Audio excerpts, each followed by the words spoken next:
Reservation మీద high court stay ఇచ్చినందుకు నిరసనగా ఎవ్రీడే ధర్నాలు, ర్యాలీలు, రౌండ్ టేబుల్ కాన్ఫరెన్సులు, పెద్ద ఎత్తున ఉద్యమాలు జరుగుతున్నాయి.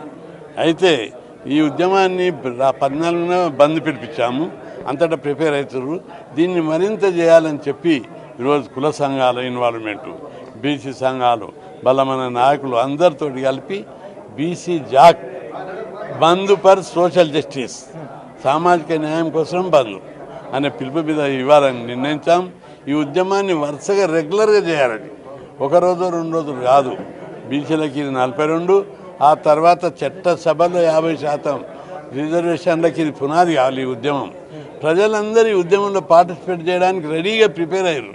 ఈ ఉద్యమాన్ని విస్తరిస్తాం. ఇది కామన్ ప్రాబ్లం. బీసీలు అందరూ కులాలకు అతీతంగా, రాజకీయాలకు అతీతంగా, గ్రూపులకు అతీతంగా ప్రతి ఒక్కరు ఈ ఉద్యమంలో పాల్గొవాలని చెప్పి నేను విజ్ఞప్తి చేస్తాను. కొన్ని దశాబ్దాల కాలంగా బీసీలు వెనుకబడ్డారంటూ కూడా మీరు బీసీల పక్షాన పోరాడుతూ వచ్చారు. అనేక మార్లు వాళ్ళ సమస్యలను కూడా మాట్లాడుతూ వచ్చారు.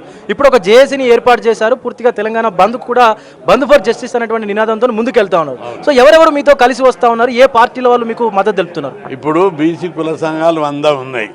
100 కలిసి వచ్చాయి. బీసీ సంఘాలు కూడా దాదాపు 30-40 ఉన్నాయి. బలమైన సంఘాలు ఉన్నాయి, అన్ని సంఘాలు ఉన్నాయి. వాళ్ళందరూ కూడా ఈ బంద్కు మద్దతుకు వచ్చేసారు. రాజకీయ పార్టీలకు